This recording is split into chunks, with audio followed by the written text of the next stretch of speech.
Hey, folks. Sir Charles Carey here with another one. Some may call it a desktop discussion, but whatever you call it, it's something to truly consider. And my question and my statement for today with this episode is: do you get compromised or do you compromise your own self intentionally or by default? Do you compromise yourself? I mean, that's something to really consider, to really think about. I think sometimes people do things and they don't mean to do them, but there's a whole lot of other times that we do things and we know exactly what we're doing it and what we're doing, and we do it under the guise of, oh, I didn't realize, oh, my bad, it was a mistake, or that's not how I meant it. And I get that. I believe those times happen and those times are very real.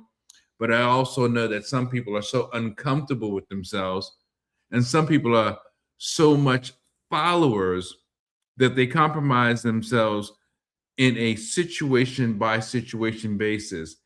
And, when you think about it, personally or professionally, actually, maybe even recreationally and possibly spiritually, we compromise ourselves. Now, it's bad enough that you can be compromised by others with whatever their agenda is, whatever their intentions are. But I think it's even worse when we allow it and when we intentionally compromise ourselves. And I'll say, for example, in business, do you compromise, let's say, conducting business, the benefits over the progress? In other words, you're looking at doing business and you're like, I want to do it this way, even though it may not be the most progressive way. Have you ever considered how that looks? Do you ever feel, once that decision is made, do you ever feel that you should not have done things that way? And do you realize the results of doing things that way versus possibly doing them in a better way, in a better fashion?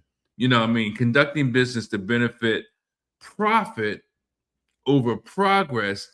I mean, generally, I can say I get it, but if it's really not helping, you're putting money over the greater good. Now, is that the way you would want your business operating? And if it is your business, how long will it be before you're found out? And how long do you think you're going to stay in business with that business strategy or that business model? I mean, if you really just think about it, if you're the consumer and you're going somewhere for service or product and they're putting their profit over the benefit you can get as a consumer, I don't think you'd like to do business with that company or with those people. And I think it speaks for itself on why you would not like to do business with them. And the same goes when you're looking at, the benefits of personal preference over the rules. If things were designed to be a certain way, whether it's the machinery, the general process, if things were supposed to be a certain way, they were outlined to operate in a certain fashion, and you say to yourself, nah, I want to do it this way. Now you're going against the grain because that's what you want to do, but that's not how it's supposed to do. And it reminds me of when I was in network marketing. Now, the whole premise in network marketing is you teach something that's teachable. And I can remember that there was this big company. I'm not going to say the name of the company because I really like the company because the personal and professional development aspect really helped me a lot. And I think it helped a lot of people and it helps a lot of people. But here was the problem: there was a format or a process. You do one thing first, the next part second, and the next part third, right? However many steps there were, but they were sequential steps.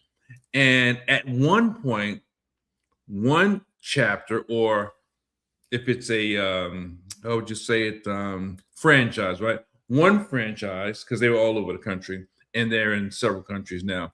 One chapter or one franchise would do things one way, and another would do things slightly different. And yet another may do things differently, and you may not even have any idea what the other franchises or what's happening in the other cities, in the other states, which to me begs the uniformity problem. Because when you go into McDonald's, where are the fries? I believe the fries are on the left, right? Where are the shakes? Right behind the counter, right? And so on and so on. So everything is placed in the franchise in a very specific way, so that whatever franchise in McDonald's that you go to, the layout is the same. So when it came to this company, things were done differently from franchise to franchise, but that's not how it was designed. And for me, that was a problem because I was training my team to do things the way the owners or the creators of the organization said it should be done. And yet, there were other franchises not too far away doing things somewhat different, slightly different, or just totally different.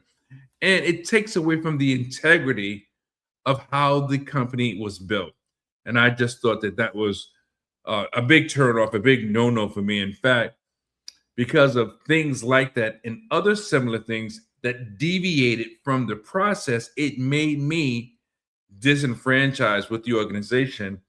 And it turned on the light to allow me to really look at, did I want to stay there? And what was it that I really wanted to do? And from that point, I started to slowly disassociate myself and started to really focus on what I wanted, which was keynote speaking, workshops, becoming an author. I didn't know that I would be an author, but so it went from me doing other things. And that's the same thing when I talk about compromising your beliefs, if it's by default or if it's intentional. Sometimes you have to realize that you may not be the sharpest tool in the shed. And I know people like me might have a problem with that because I do think I know everything. But I also know that it's impossible for this person to know everything. So I am humble enough to sometimes put my ego, my pride, and my ego to the side, providing that the person or people that I'm around can teach me something and I can learn versus trying to impose my way on other people, because everyone does not dance to the same drum or the same beat of music. In fact, that's somewhat the beauty of music, that it's different and that it can be different. Why is it that people call me when I'm trying to do things, right? That's just life. That's how things go. But again, if you're compromising your beliefs, you may want to really be honest with yourself and ask yourself, why am I doing things in such a fashion? And one of the last things before I go, I'll say is this: even in and on a personal level, if you're befriending someone that you don't really get along with or that you don't really like, why are you compromising your beliefs to be in the presence of someone that rubs you the wrong way, that doesn't have your best interests in mind, that does things totally opposite or opposed to your belief system, maybe your spiritual beliefs, and maybe other things? Why would you put yourself in that position versus realizing, you know what? Rather than take a chance at having a problem and I already know where this person is coming from, allow me to stick to my own path. Let me do things in the way that I know that work best for me. Now, here's another thing. Sometimes people feel, well, I've known them a long time. It's okay. I can take it. But if it rubs your spirit wrong, why would you still put yourself in that position? Why take a chance? Now, if you're the kind of person that you don't mind the possibility of conflict, do what you do. But I know for me, I'd rather be alone wanting someone to be around me than taking a chance of being around someone that has caused me problems or caused me heartache or confusion on multiple occasions. and it's just a matter of time that it's going to happen again. So, you know, even using that same example, let me just add this to it. If everyone you knew that you were really close with were no longer here, they were no longer around for whatever reason, and definitely gone, would you think it made sense to actually say, you know what? All my best friends and family are gone. I know this person over here doesn't like me and they cause me problems, but I've known them a long time. Let me put my guard down and be with them and spend time with them and befriend them. Now, again, I wouldn't, but would you? And is it worth that risk for you, to you? So the thing is, your beliefs should not be something that you gamble with. If you can learn, by all means, do so. If you can learn that your beliefs are off, your thinking is off, it's questionable, by all means, learn to be a better version of you. Learn how to maybe reestablish or reassess your beliefs so that you can have a better outlook. And the same with your philosophy. If you've always thought a certain way about some things and you've learned that, wow, it's not what I thought it was. What did Maya Angelou said? When someone shows you who they are, believe them the first time. So if you're learning something from someone that you've been opposed to, sure, learn that thing and readjust, recalibrate, reassemble so that you can get the best out of, that interaction and out of your life. And finally, even spiritually, you know, I believe that people divide and conquer or attempt to divide and conquer a lot. And you should never stop growing. And if you can grow, even when you get older, allow yourself the opportunity to do just that. Be open to grow, to reposition yourself so that you can get and become the best version of you.